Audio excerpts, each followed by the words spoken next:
تحریر فرمایا کہ کیا ظالم حکمرانوں کے خلاف بد دعا کی جا سکتی ہے؟ بالکل کرنی چاہیے بھئی، اس میں کیا شبہ، پوری قوت پوری طاقت سے کرنی چاہیے، ان کی نسلوں کی ہلاکت اور بربادی کی دعائیں مانگنی چاہیے۔ ہر نماز کے بعد یہ کہنا چاہیے کہ اللہ ظالم حکمرانوں سے نجات دے، اللہ ظالم قوتوں سے نجات دے، اللہ انہیں شکست عنایت فرما، اللہ انہیں ہمارے سامنے اور جو ان لوگوں کے دشمن ہیں ان کے سامنے ذلیل کر، اللہ ان کی تدبیروں کو الٹ دے، اللہ ان پہ شدید گرفت فرما، اللہ انہیں ان کی بیٹیوں کے دکھ دے، ان کی بیٹیوں کی عزت اور عصمت کے دکھ انہیں دے، جو جی میں آئے ضرور کرو یار، جان چھٹے۔ حضور صلی اللہ علیہ وسلم نے بد دعائیں نہیں مانگی۔ نبی کریم صلی اللہ علیہ وسلم حرم شریف میں تشریف لائے اور صحیح بخاری میں آیا ہے کہ وہ سجدے میں جب گئے تو انہوں نے نماز شروع کی تو عقبہ بن ابی معیط نے اور ابو جہل نے کہا کہ کوئی ہے جہاں آج اونٹ ذبح ہوا ہو، تو اونٹ ایک جگہ ذبح ہوا ہی تھا، تو اس نے کہا کہ اوجڑی اٹھا لاؤ، تو لوگ گئے اوجڑی اٹھا کر لے آئے۔ حضرت رسالت پناہ صلی اللہ علیہ وسلم جب سجدے میں گئے ہیں تو انہوں نے وہ اوجڑی اٹھا کے آپ کی کمر اور پشت پہ ڈال دی تاکہ آپ اٹھ نہ سکیں، اور اونٹ کی اوجڑی جب اس نے کھانا کھایا وہ تو بہت بھاری ہوتی۔ یہ خبر پہنچی گھر تک اور سیدہ فاطمہ رضی اللہ عنہا تشریف لائیں، بچی تھیں چھوٹی، انہوں نے بڑی مشکل سے اس کو ہٹایا۔ حضور صلی اللہ علیہ وسلم نے نماز پوری کی اور آپ نے فرمایا اللہم علیکا عمر ابن ہشام، اللہ میں تیرے حوالے کرتا ہوں تو اس ابو جہل سے نبٹ لے، اللہم علیکا عقبہ بن ابی معیط، اللہ میں تیرے حوالے کرتا ہوں کہ عقبہ بن ابی معیط کو تو نبٹ لے۔ ابن مسعود رضی اللہ عنہ کہتے تھے جس کے لیے رسول اللہ صلی اللہ علیہ وسلم بد دعائیں کی تھیں ان سب کو میدان بدر میں نے ان کی لاشیں دیکھی۔ نبی کریم صلی اللہ علیہ وسلم مدینہ منورہ بئر معونہ جو ہے جدہ کے قریب، اب بھی ان صحابہ کرام رضی اللہ عنہم کی قبریں ہیں، اگرچہ عام طور پہ لوگ نہیں جانتے۔ عثمانیوں نے اپنے دور خلافت میں اس کے گرد دائرہ کھنچوا دیا تھا، 70 کے قریب صحابہ رضی اللہ عنہم ایک قبیلے والے لے گئے یہ دھوکہ دے کے کہ اسلام ہے اور قبولیت ہے اور کسی کو بھیج دیں۔ حضور صلی اللہ علیہ وسلم نے ان کی شہادت کی اطلاع پہ کہ دھوکے سے شہید کر دیے، خوب بد دعائیں دی ہیں ان کو اور پھر اس کا اثر بھی آیا۔ مدینہ منورہ میں وہاں پر رسول اللہ صلی اللہ علیہ وسلم بہت سے لوگوں کو بد دعائیں دی، کیوں نہیں کرنی چاہیے؟ یہ جتنے ظالم حکمران ہیں یہ موجودہ دور ہی نہیں، ہماری پچھلی نسلوں کو بھی برباد کر چکے ہیں، انہیں کہیں حساب نہیں دینا کہ کیا نصاب تعلیم تم نے لگا رکھا، کسی نے نہیں پوچھنا کہ معیشت میں تم لوگ کیا کرتے رہے۔ صحابہ رضی اللہ عنہ بھی ایسے ہی کرتے تھے، وہ بد دعائیں کرتے تھے اپنی حکومتوں کے خلاف۔ عبداللہ ابن عمر رضی اللہ عنہ وفات سے پہلے وہ بد دعائیں دیتے رہے۔ یہ جو تھا حجاج ابن یوسف، یہ اس نے کہا عبداللہ کی زبان بہت لمبی ہو گئی، یعنی حکومت کے خلاف بد دعائیں کرتا ہے ولیعوذ باللہ۔ تو وہ عمرے کے لیے آیا، پتہ تھا پہلے سے کہ عبداللہ ابن عمر بھی طواف کے لیے آئیں گے، تو اس نے اپنے نیزے کو ہاتھ میں رکھا اور نیزہ ٹیکتا رہا زمین پہ کہ گویا وہ لاٹھی سہارا لے کے چل رہا ہے، اور ابن عمر رضی اللہ عنہ کے قریب جب پہنچا تو اس نے نیزے کی جو انی تھی وہ ابن عمر رضی اللہ عنہ کے پاؤں پہ مار دی، خون بہنے لگا، عبداللہ بیمار ہو گئے، اور جب وہ آیا ہے پھر عیادت کے لیے تو اس نے کہا یہ کس نے کیا آپ کے ساتھ؟ تو انہوں نے کہا وہی جو عیادت کے لیے آج آیا ہوا ہے، تمہیں نہیں پتہ؟ عبداللہ ابن عمر رضی اللہ عنہ کی اسی میں شہادت ہو گئی، مکہ مکرمہ میں ابھی بھی ان کی قبر باقی۔ کون تھا جو بد دعائیں نہیں کرتا تھا؟ کون تھا؟ یہ سعید ابن مسیب رحمۃ اللہ علیہ ہیں، امام احمد ابن حنبل رحمۃ اللہ کہتے ہیں مدینہ منورہ میں ان سے بڑا تابعی کوئی نہیں۔ ان کے استاد قتادہ نے ایک دن ان سے کہا کہ اٹھو یہاں سے، تم نے بالکل ہی مجھے خالی کر دیا۔ یہ حماد اور ابو حنیفہ رحمۃ اللہ علیہ کے ساتھ بھی ہوا تھا۔ حماد نے ایک دن امام ابو حنیفہ رحمۃ اللہ سے کہا تھا تم نے تو بالکل ہی نچوڑ لیا مجھے، مطلب جتنا میرا علم تھا تم سب بد دعائیں کرتے تھے۔ سعید رحمۃ اللہ علیہ ایک دن بیٹھے ہوئے تھے مدینہ منورہ میں، بڑا روب اور جلال تھا ان کا، 25-30 سال تو ان کی مسجد نبوی میں اذان سے پہلے کی حاضری ہے، کبھی نہیں گئے۔ حضرت زین العابدین رحمۃ اللہ علیہ کا جنازہ اٹھا تو لوگوں نے کہا سعید حضرت انتقال فرما گئے، تو انہوں نے کہا میں جاتا ہوں ان کے جنازے میں، لیکن ڈر ہے کہ مسجد نبوی کی نماز میری فوت ہو جائے۔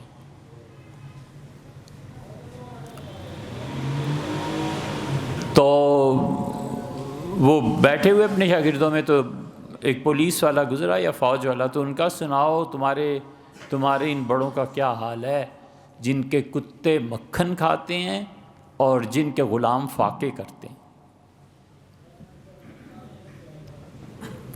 اس نے کہا حضرت میں حاضر ہوا تھا اس لیے کہ میں نے سنا ہے کہ ہر سال جب بھی آپ عمرے اور حج کے لیے جاتے ہیں تو جو آپ کے قریب کھڑے ہوتے ہیں آپ ہاتھ اٹھا کر بیت اللہ میں حکمرانوں کو بنو امیہ کو بد دعائیں دیتی ہیں۔ فرمایا تم نے غلط سنا ہے۔ اس نے کہا حضرت اگر ایسے ہے تو آپ رک جائیں، یہ نہ کیا کریں۔ ان کا میں تو ہر نماز کے بعد اس مسجد میں بیٹھ کے بد دعائیں دیتا ہوں، عمرے اور اس حج میں تو جاؤں گا 100 سال کے بعد جاؤں گا نا، میں تو ہر نماز کے بعد یہاں بد دعائیں دیتا ہوں۔ اللہ نے گرفت کی، اور ایسی شدید گرفت 130-29 ہجری میں پتہ چل گیا کہ کیا ہوتا ہے۔ کیوں نہ بد دعائیں دیں؟ پوری دنیا میں ٹیکس کا نظام، پورے ملک میں ٹیکس کا نظام، اسے بھی پکڑو اسے بھی پکڑو اسے بھی پکڑو، اور 200 ارب روپے جس شادی پہ خرچ ہو رہے ہیں سب سوئے ہوئے تھے، کسی کی آنکھیں نہیں کھلی، کسی نے بائیکاٹ نہیں کیا۔ نکاح پڑھانے والے بھی چلے گئے اس لیے کہ سرمایہ داروں کی یہاں کون نہ کرے۔ اتنا بھی احساس نہ ہوا کہ کہوں کہ یہ جو کچھ کر رہے ہو 200 ارب روپے تمہارے پاس آئے کہاں سے، کس نے دیے ہیں؟ ہم حق بولنے میں اور باطل کی خاموشی میں اتنے زیادہ مگن ہو گئے ہیں کہ کوئی کچھ کہے ہم نے مذمت نہیں کری۔ 200 ارب روپے شادی پہ لگ گئے۔ کیا ہو رہا ہے معاشرے میں، کیا ہو رہا ہے لوگوں کو، اور قرض لے کے بھی اب لوگ شادیاں کرتے ہیں۔ یہ ساری چیزیں سوچنے کی ہیں یا نہیں؟ 200 ارب روپے، اور اگر طلاق ہو گئی تو پھر کیا ہوگا؟ اور جو معاشرے اور سوسائٹی پہ یہ 200 ارب روپے آئے کہاں سے؟ ٹائلز مہنگی کر کے، اپنی پروڈکٹس مہنگی کر کے لوگوں سے وصول کیے گئے نا۔ کسی نے نہیں پوچھا کہ صاحب 200 ارب روپے جو آپ نے لگائے ہیں تو ذرا حاضر ہونا، آپ بتائیں آپ نے یہ پیسے کہاں سے لیے ہیں؟ عوام کو قیمتیں بڑھا کے اور عوام کے چندے سے ضرور بد دعائیں مانگنی چاہیے۔ اللہ تعالیٰ نے فرمایا ہے کہ ہمارے فرشتے پوچھیں گے، کئی بار ہم بات دہراتے ہیں تاکہ ہم سب سوچیں اس بات کو۔ اللہ نے کہا میرے فرشتے آئیں گے، یضربون علی وجوہہم، اور ماریں گے تھپڑ انہیں، اور ان کی پیٹھ پر بھی کوڑے برسائیں گے، اور پوچھیں گے فیما کنتم، زندگی کس نظام کے تحت بسر کی؟ سب سے مشکل سوال ہے۔ قبر میں بھی پوچھیں گے فیما کنت، کہاں زندگی بسر کی؟ اسی لیے اللہ نے فرمایا کہ وہ کہیں گے پھر جواب میں کہ کننا مستضعفین فی الارض، اللہ ہم زمین میں کمزور تھے، فرشتوں ہم کیا کر سکتے تھے؟ اور فرشتے پھر ماریں گے اور کہیں گے الم تکن ارض اللہ واسعہ، اللہ کی زمین وسیع نہیں تھی؟ فتہاجروا فیہا، ہجرت کر جاتے، کہیں اور چلے جاتے، اس ظلم کی سوسائٹی میں کیوں چپ رہے؟ اللہ نے فرمایا فاستخف قومہ واتعوا، فرعون نے اپنی رعایا کو ڈرایا، فوج کے ذریعے، پولیس کے ذریعے، اپنی حکمرانی کے ذریعے، اور لوگوں نے ان کے خلاف کچھ نہیں کہا اور فرعون کی مان لی۔ اب اللہ نے یہاں فرعون کی مذمت نہیں کی، اللہ نے فرمایا یہ قوم ہی ایسی بدبخت تھی، یہ تھے سارے سخت گناہ گار، جو جتنا کر سکتا ہے اتنا تو بولے نا یار۔ ایک آدمی غلط پارکنگ کر دیتا ہے، دوسرا آتا ہے کہتا ہے صاحب یہ غلط ہے، اب وہ دونوں آپس میں لگے ہوئے ہیں، 10 آدمی اور کھڑے ہیں، بھی تم کیوں نہیں بولتے؟ اسے کہو کہ آپ نے غلطی کی، نہ آئندہ ایسے کریں بھائی۔ نہی عن المنکر ختم ہو گیا۔ اس لیے یہ اسی طرح کرتے تھے بزرگ کہ وہ ایک دوسرے کو نصیحت کرتے تھے حق کی، سچائی کی۔ تو کوئی ہے ہی نہیں جو ان چیزوں پہ گرفت کرے۔ اللہ تعالیٰ نے فرمایا ہے کہ الا الذین، سوائے ان لوگوں کے جو اس ظالمانہ نظام میں تھے مگر ہم سے دعا مانگتے تھے۔ کیا دعا مانگتے تھے؟ وہی دعا جو آپ خطبے کے آخر پہ سنتے ہیں۔ یہ ایسے ہی نہیں ہم نے آیات بدلی، یہ ایسے ہی نہیں ہم نے کیا۔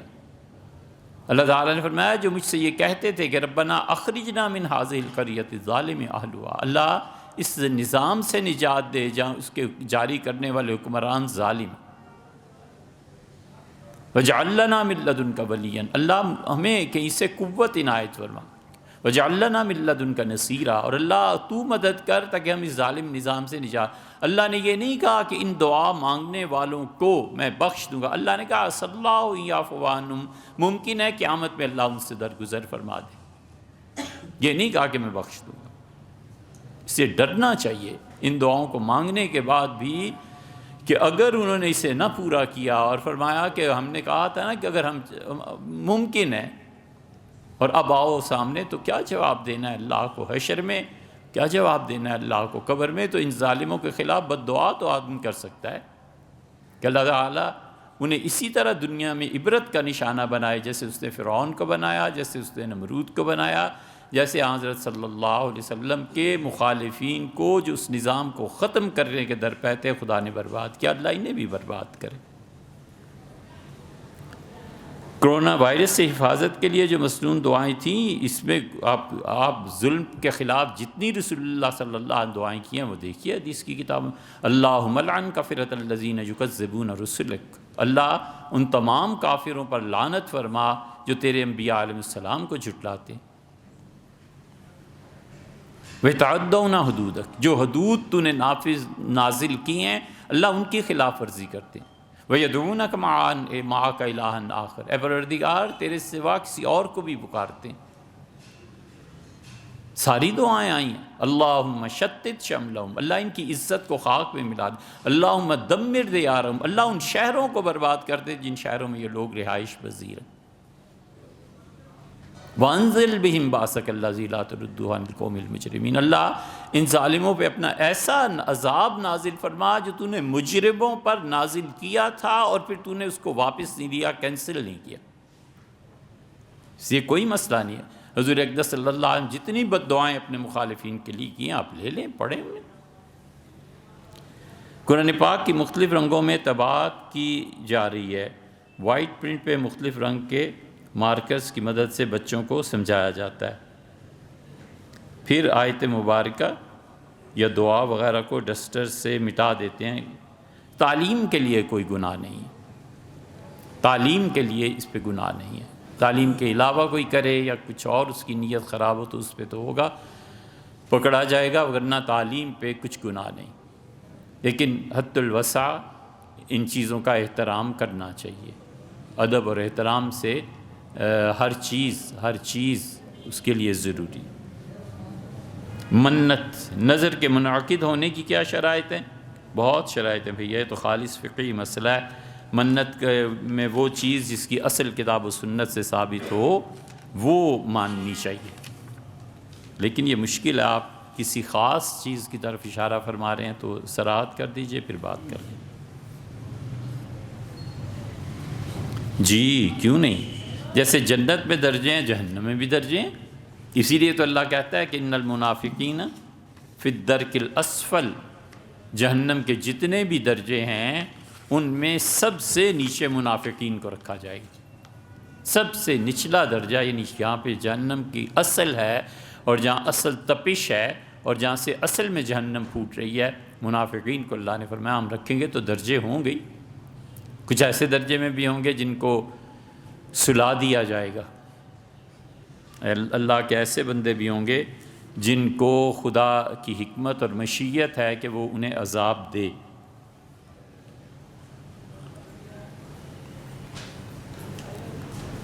لیکن وہ ان کے ساتھ مہربانی بھی ہوگی، رحمت بھی ہوگی کہ جیسے وہ سو گئے ہیں۔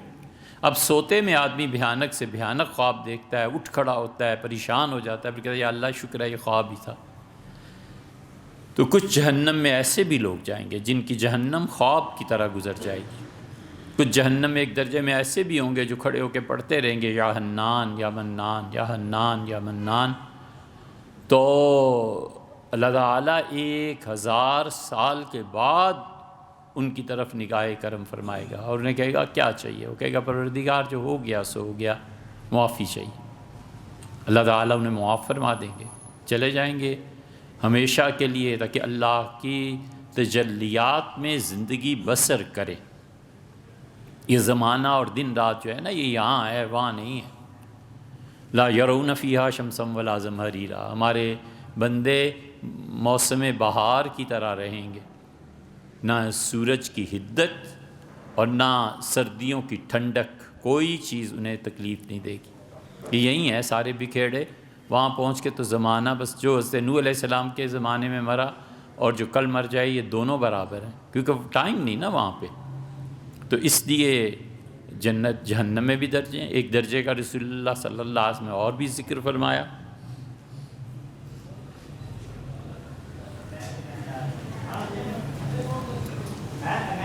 پڑا رہے گا جہنم میں، پھر وہ اتنا شور مچائے گا کہ جہنمی تنگ آ جائیں گے، اور وہ اللہ سے درخواست کریں گے کہ اللہ ایک تو یہ عذاب ہے آگ کا، اوپر سے یہ بھی عذاب ہے، عذاب در عذاب ہے، اللہ اس سے ہم سے ہٹا لے۔ تو اللہ تعالیٰ اسے بلائیں گے، پوچھیں گے، اور اس کو ہوگا کہ کیا چاہیے، تو کہے گا کہ اللہ جہنم کے کنارے پہنچا دے، میں نے جو کچھ کیا سو کیا، مگر میرے میں اتنی ہمت نہیں ہے اس آگ کو۔ تو اللہ اس سے کہے گا کہ پھر تو اس کے بعد تو کچھ نہیں مانگو گے، وہ کہے گا اللہ نہیں مانگو، وعدہ کرو، وعدہ ہو گیا۔ پھر ایک عرصے تک وہ جہنم کے دروازے پہ جلتا رہے گا، پھر وہ چیخے گا، پھر خدا بلائے گا، پھر اس سے پوچھے گا، وہ کہے گا اللہ اتنا عرصہ ہو گیا، اب مجھے صرف اس جگہ پہنچا دے جہاں جنت کی خوشبو آتی۔ اللہ تعالیٰ اس کی مان لیں گے، پھر وہ وعدہ کرے گا، پھر اللہ اس سے پھر وہ چیخے گا، پھر پوچھیں گے، وہ کہے گا اے اللہ یہاں آ گیا ہوں تو جنت میں بھی بھیج دے۔ تو اللہ تعالیٰ فرمائیں گے غدر یبن آدم، آدم کے بیٹے وعدہ کر کر کے توڑتا ہے، تو بہت غدار ہے، وعدے کی خلاف ورزی کرتا ہے۔ کہ پروردگار پہنچائے، پھر حکم ہوگا کہ پہنچا دیا جائے۔ مسلم میں روایت آتی ہے، بڑا خلاصہ کر کے اس کا بیان کیا۔ یہ چیزیں یقیناً ہیں۔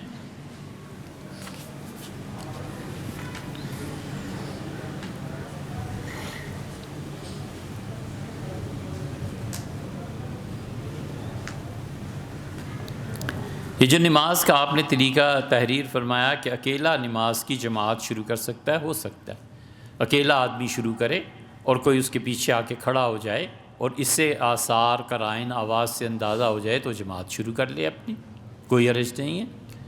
اسی طرح آپ نے فرمایا کہ اقامت کہہ کے عرب اپنی نماز شروع کر دیتے ہیں، یہ بھی ٹھیک ہے۔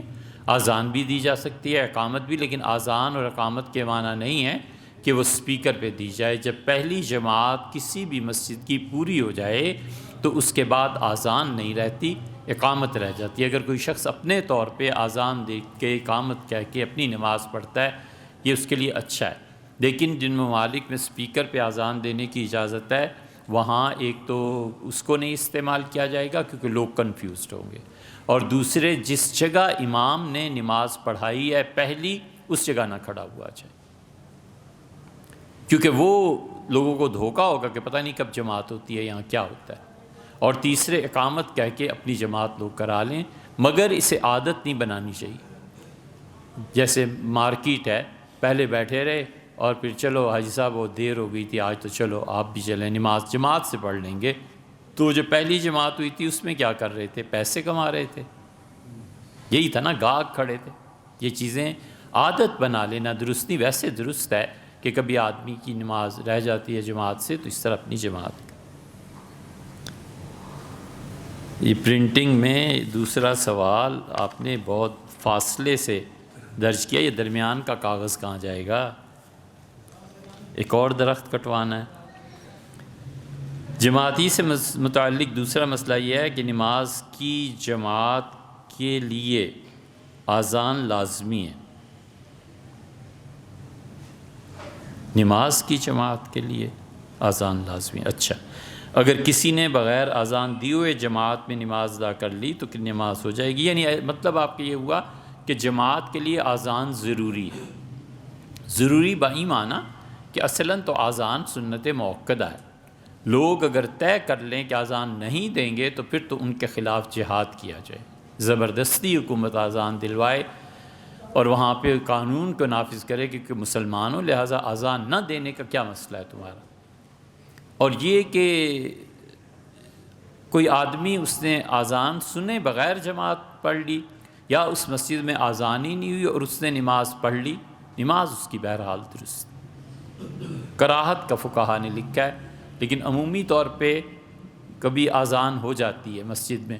مثلا ایک آدمی اس نے اذان نہیں سنی اور وہ سفر پہ جا رہا تھا اور کسی بھی مسجد میں رکا، وہاں جماعت ہو رہی تھی، جماعت میں مل گیا تو اذان سنے بغیر بھی اس کی نماز درست. اگر جان بوجھ کے اذان کو چھوڑ دینا یہ بہت بری بات ہے، گناہوں میں سے. ہمارے اسپتال میں نماز ادا کرنے کی جگہ پہ ایسا کئی بار پیش آیا ہے. نہیں کرنا چاہیے بھیا، اذان بھی دینی چاہیے، اقامت بھی کہنی چاہیے اور نماز بھی پڑھانی چاہیے جس طرح جماعت ہوتی ہے.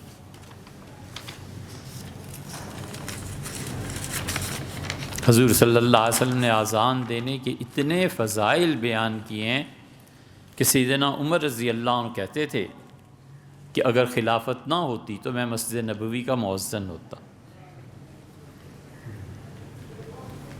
حضور صلی اللہ علیہ وسلم جو اذان دیتے ہیں وہ قبر کے عذاب سے محفوظ رہتے ہیں. حضور صلی اللہ علیہ وسلم نے ارشاد فرمایا کہ جو لوگ اذان دیتے رہتے ہیں، ایک جگہ فرمایا 12 سال تک کوئی مسلسل اذان دیتا رہے تو قیامت میں ایسے لوگ جو اٹھائے جائیں گے ان کی گردنیں فخر سے بلند ہوں گی. بہت احادیث آئیں.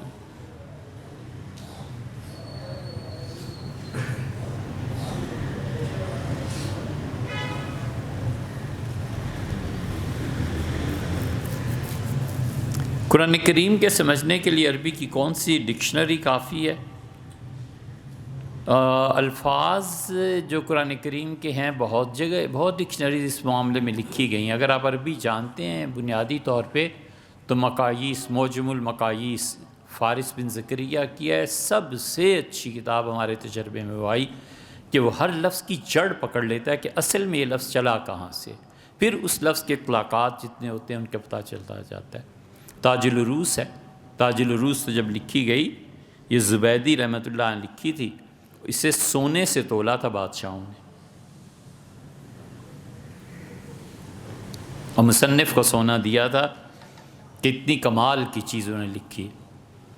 زبیدی جو تھے یہ حضرت شاہ ولی اللہ رحمۃ اللہ علیہ کے شاگرد تھے، اصل میں یمن کے تھے، دلی آئے تھے حضرت شاہ صاحب رحمۃ اللہ کے زمانے میں. اور اسی طرح لسان العرب ہے، وہ دیکھ لیجیے تو پیور عربک ٹو عربک یعنی عربی سے عربی لغت ہی کی ڈکشنریز ہیں، بہت عمدہ. پھر خالص قرآن کریم پہ موضوع پہ آ جائیں تو پھر مفردات القرآن ہے راغب اصفہانی کی. لوگ کہتے ہیں وہ شیعہ تھے، شیعہ نہیں تھے، وہ تو اصل میں شافعی مسلک سے تعلق رکھتے تھے رحمہ اللہ. لیکن خود اہل تشیع کے ہاں دو چیزوں پہ جتنا کام ہوا ہے، اس وقت کی بڑی اتھارٹیز تھیں جنہوں نے مانا تھا کہ واقعی انہوں نے کام کیا ہے. ایک اللہ کی توحید پہ اور ایک لغت پہ، علم الکلام پہ. لغت علم الکلام جسے علم التوحید بھی کہتے ہیں، انتہا کر دی تھی، حد کر دی تھی انہوں نے تحقیقات کی. یہ الگ بات ہے کہ اب وہ کفریات میں ان کا سٹیج مبتلا ہو رہا ہے. ساجد نقوی صاحب نے بڑی اچھی بات کہی. انہوں نے کہا کہ پچھلا زمانہ تکفیر کا تھا اور اب تم کفریات میں مبتلا ہو رہے ہو. یہ ان کا جملہ پوری کتاب پہ بھاری. اب ایسی مجلسیں اور یہ چیزیں، مگر کسی زمانے میں جو علم توحید تھا، علم کلام اور صرف و نحو میں کمال کی چیزیں کی. رضی ہے، رضی کی آپ پڑھیے شروع، زبردست چیز ہے سمجھنے کے لیے. اردو میں مفردات القرآن، لیکن مفردات القرآن اب اس کا ترجمہ بھی ہو گیا ہے. محمد عبدو یہ اہل حدیث حضرات میں بڑا مقام تھا رحمہ اللہ اور بڑے فاضل آدمی تھے. انہوں نے اس کا مفردات القرآن کا ترجمہ کیا تھا، وہ دیکھنی چاہیے. انگلش کا بھی آپ نے فرمایا تو انگلش میں بھی سب چیزیں چھوڑ دو۔ یہ جو ڈکشنری ہے نا حیدرآبادیوں کی، یہ حیدرآباد والوں نے کمال کیا، غالباً وہ شیعہ ہیں جنہوں نے اسے مرتب کیا ہے، لیکن کمال کی ڈکشنری مرتب کی ہے، اس کو دیکھنا چاہیے۔ اردو میں ہی لغات الحدیث وحید الزمان صاحب ہیں، اس کو پڑھنا چاہیے۔ لغات الحدیث اصل میں انہوں نے النہایہ کا ترجمہ کر دیا ہے، لیکن ہے بڑے کام کی چیز۔ اس سے پتہ چلتا ہے کہ عربی کے الفاظ کیا ہیں، اردو میں اس کا ترجمہ کیا ہوگا، کن کن مواقع پہ کیسے استعمال ہوتے ہیں۔ رب لا تذرنی فردا وانت خیر الوارثین، قرآن پاک کی اس آیت کی تفسیر اور اس دعا کو کن مقامات اور کن ہیں، کیا لکھا ہے، کن مواقع، اچھا، اس دعا کو کن مواقع اور کن مقاصد، یہ ساتھ کا شوشہ نہیں لکھا ہے، مقاصد کے لیے پڑھنا چاہیے۔ تنہائی کی زندگی سے نجات پانے کے لیے، کوئی وارث نہ ہو تو اس کے لیے، اور فکر کی بلندی میں کوئی آدمی اس تک نہ پہنچے، اور اس کو چاہیے کہ اس فکر کی بلندی تک کسی انسان کو دیکھے، تو اس کے لیے بنیادی طور پر تنہائی ہے، چاہے وہ فکر میں ہے، چاہے وہ عمل میں ہے، چاہے وہ عہدے میں ہے، چاہے وہ مال میں ہے۔ اگر تنہائی ہے تو اس کے دور کرنے کے لیے اسے پڑھنا چاہیے۔ پھر اس کے نتائج مختلف طرح پہ ظاہر ہوتے ہیں۔ مثلا اللہ تعالیٰ جب اس کا مال اور سرمایہ جمع ہوتا ہے، آخری عمر میں جب بھی اسے سجھا دیتا ہے کہ تمہارے لیے سب سے اچھا راستہ یہ ہے، یہ کام کر لو۔ اولاد نہ ہو اس کے لیے بھی تجویز کیا گیا، اور اصلاً حضرت زکریا علیہ السلام نے یہ دعا مانگی تھی، تو اللہ تعالیٰ نے ان کی اس دعا کو قبول فرمایا تھا۔ اور پھر یحییٰ علیہ السلام ہوئے ان کے ہاں، اور اللہ نے فرمایا ہے کہ لم نجعل لہ من قبل سمیہ، اس سے پہلے آج تک یحییٰ نام ہم نے کسی کو رکھنے ہی نہیں دیا۔ یہ مفہوم ہے کہ مطلب تمہیں بیٹا بھی دیا ہے اور نام بھی تجویز کر رہے ہیں، اور ایسا نام ہے جو کائنات میں آج تک کسی کا رکھا ہی نہیں ہے، تو یحییٰ دیے گئے۔ اسی لیے تو کہا ہے السلام علیہ یوم ولدت، تو اللہ کی رحمت نازل ہو اس دن مجھ پہ جب میں پیدا ہوا، اور جس دن میرا انتقال ہوگا، وہ یوم ابعث حیّا، اور جس دن میں قیامت کے دن کھڑا کیا جاؤں گا۔ خدا کی رحمت ہو ہر حال میں۔ یحییٰ زندگی، حیات، زندگی دینے والا، مختلف معانی اس میں فاعل کے بنے، اس میں فاعل ہونے کی وجہ سے، اسی لیے ابن عربی رحمۃ اللہ علیہ نے لکھا ہے۔ ابن عربی، اب لوگوں کو خیال آیا ہے کہ بہت بڑا آدمی تھا، اس سے کہ تغرل جا کے ملے تھے۔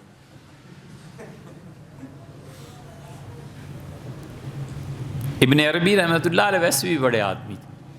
حضور اقدس صلی اللہ علیہ وسلم کی ایک حدیث کی تشریح انہوں نے کیا۔ حضور صلی اللہ علیہ وسلم فرمایا کہ دیکھو بھئی، کئی مرتبہ ہم احادیث کو بالکل اس کا جسٹ، اس کا مفہوم نکال کے بیان کرتے ہیں، یہ نہ ہو کہ اس ڈھونڈ میں پڑ جاؤ گے الفاظ کہاں ہیں، تو کبھی کبھی الفاظ بھی ہوتے ہیں، مگر لمبی حدیث ہوتی ہے نا، وقت اتنا ہوتا نہیں، تو ہم اس کو مختصر بیان کریں۔ حضور صلی اللہ علیہ وسلم جنت اور جہنم کے جب فیصلے ہو چکے ہوں گے آخری، تو موت کو ایک مینڈھے، دمبے کی شکل میں لایا جائے گا۔ ہر ایک چیز کی شکل اور صورت متعین ہے اللہ کے ہاں۔ ایک آدمی دیکھتا ہے کہ اس نے دمبے کو ذبح کیا، تو دمبے کو ذبح کرنے کی تعبیر یہ بھی لی جا سکتی ہے کہ جو اس نے دیکھا ہے، تو جس کے متعلق دیکھا ہے کہ فلاں ذبح کر رہا ہے، تو اس کا مطلب ہے اس کی زندگی اور لمبی ہو جائے گی یا بیماری سے نجات پا جائے گا۔ اپنے متعلق دیکھا ہے تو اس کا مطلب ہے اللہ تعالیٰ برکتیں دے گا۔ اس لیے کہ دمبا ایک سمبولک چیز ہے زندگی کے لیے۔ حضرت ابراہیم علیہ السلام نے خواب دیکھا کہ اپنے بیٹے کو ذبح کر رہے ہیں۔ بیٹا ایک سمبولک چیز ہے دمبے کے لیے۔ حضرت ابراہیم علیہ السلام نے اللہ تعالیٰ کی محبت میں اور اللہ کے قرب میں بالکل اس خواب کی تعبیر نہیں کی، اور انہوں نے بیٹے کو لٹایا کہ ذبح کر دیں۔ اللہ نے کیا کیا؟ دمبا بھیج دیا۔ شبلی نعمانی اور بہت سے امت میں حضرات کا خیال یہ ہے کہ حضرت ابراہیم علیہ السلام پہ محبت کا غلبہ تھا، وگرنہ اصل میں دکھایا گیا تھا کہ میرے لیے دمبا ذبح کرو۔ جب انہوں نے بیٹے کو رکھ لیا، آخری وقت آ گیا تو اللہ تعالیٰ نے اسے اس سے بدل دیا۔ خواب میں لوگ سمبولک چیزیں پڑھتے ہیں، اور یہ سمبولک چیزیں جو ہوتی ہیں ہر آدمی پڑھ نہیں سکتا۔ اللہ تعالیٰ کا خاص فضل ہو، علم ہے پورا کہ وہ ان سمبولک چیزوں کو کسی کو سمجھا دے کہ یہ جو ہار ہے تم نے خواب میں دیکھا ہے اصل میں کیا چیز ہے، یہ جو سیڑھیاں دیکھی ہیں یہ کیا چیز ہے۔ اللہ نے فرمایا ذل معارج، اللہ سیڑھیوں والا ہے، اس کے قرب کی سیڑھیاں ہیں، اور جس سیڑھی پہ سالک پہنچتا ہے اللہ اسی سیڑھی پہ آ کے اس سے ملاقات کرتا ہے۔ من اللہ ذی المعارج، اللہ جو سیڑھیوں والا ہے، صرف مطلقاً مجرد ایمان لے کے مر گیا، بس لا الہ الا اللہ پڑھتا تھا، اس کے علاوہ کچھ نہیں تھا، خدا بھی اسی طرح ملے گا۔ اور ایک ہے جس نے اپنے آپ کو خدا کی ذات میں فنا کر دیا، اللہ اس سے اسی طرح ملے گا جیسے وہ فنا ہو گیا ہے، ویسے وہ بھی اس کی ذات کا پورا مکمل احترام اور اکرام کریں گے۔ مراقبہ ذات میں موت آ گئی تو پھر اس کے منازل شروع ہو جائیں گے قبر میں پہنچتے ہی کہ یہ منزل اور یہ منزل ہو، پھر طے کرتا چلا جائے گا۔ اسی لیے رسول اللہ صلی اللہ علیہ وسلم نے فرمایا ہے کہ اللہ آپ کی رفاقت اعلیٰ مطلوب ہے۔ محدثین کہتے ہیں یہ آخری لفظ تھے حضور صلی اللہ علیہ وسلم کے کہ آپ کی رفاقت اعلیٰ مطلوب ہے۔ رفاقت، رفیق، ایک دوسرے سے ملنا، محبت، تعلق، دوستی۔ اللہ اعلیٰ درجے کی جو رفاقت ہے نا، سب سے بہترین دوستی جو ہے وہ مجھے عنایت فرما۔ تو وفات کے وقت بھی خدا کے قرب میں اضافے کی دعا مانگی کہ اللہ میں جس منزل تک اب تک پہنچوں اللہ اسے اور بڑھا دے، اور بڑھا دے۔ تو جس طرح ذات الہی غیر متناہی ہے، اس کی قرب کی منازل بھی غیر متناہی ہیں۔ سالک جس جگہ سے ابتدا کرتا ہے اور جہاں تک پہنچتا ہے، سرکار بھی ایسے ہی آتے ہیں۔ اور بعض صوفیہ کا خیال ہے جو بہت زبردست بات ہے، انہوں نے کہا اس سے 10 گنا بڑھ کے آتے ہیں۔ وہ کہتے ہیں اس لیے کہ نیکی کا کام ہے نا، خدا کا قرب کوئی برائی تھوڑا ہی ہے۔ اور انہوں نے کہا عشرۃ امثالھا، جو نیکی تم لاؤ گے ہم 10 گنا اضافہ کر دیں گے۔ تو وہ کہتے ہیں 10 گنا زیادہ۔ حدیث میں دوسری جگہ نہیں آیا کہ تم پیدل چلتے ہو اور اللہ تعالیٰ تمہاری طرف دوڑ کے آتا ہے۔ یہ سب چیزیں ایسے ہی ہیں، خدا کا قرب اور اس کی منازل۔ ابن عربی رحمۃ اللہ علیہ نے لکھا ہے کہ وہ جو حدیث میں آیا کہ دمبا ذبح کیا جائے گا اور جنت و جہنم میں اعلان ہوگا کہ اس کے بعد موت نہیں آئے گی، وہ کہتے ہیں ذبح کرنے والا کون ہوگا؟ فرشتہ ہی ہوگا۔ یہ کمال ہے اس شخص کی سوچ کا۔ ابن عربی رحمۃ اللہ ایسا آدمی کہاں پیدا ہوا؟ کمال ہے اس آدمی کی سوچ۔ کہتے ہیں کہ میرا خیال یہ ہے کہ یحییٰ علیہ السلام آئیں گے، کیونکہ وہ زندگی کے سمبولک ہے نا۔ تو موت، اس کی موت کی بھی موت، فنا در فنا، وہ انہی کے ہاتھ سے ہوگی۔ تو اس لیے یہ جو دعا مانگی جاتی ہے نا، رب لا تذرنی، رہ گئے کن مواقع پہ مانگنی چاہیے؟ قرآنی دعائیں کسی بھی موقع پہ مانگی جا سکتے ہیں۔ حضور صلی اللہ علیہ وسلم سجدوں میں قرآنی دعاؤں کے متعلق یہ دعا مانگا کرو، اور وہ دعائیں جو رسول اللہ صلی اللہ علیہ وسلم تلقین فرمائی ہیں، خود ان دعاؤں کو بھی سجدوں میں مانگنا چاہیے، کیونکہ فرمایا ہے کہ قریب ہے کہ تمہارے سجدوں کی دعائیں سنی جائیں، قبول فرما لی جائیں۔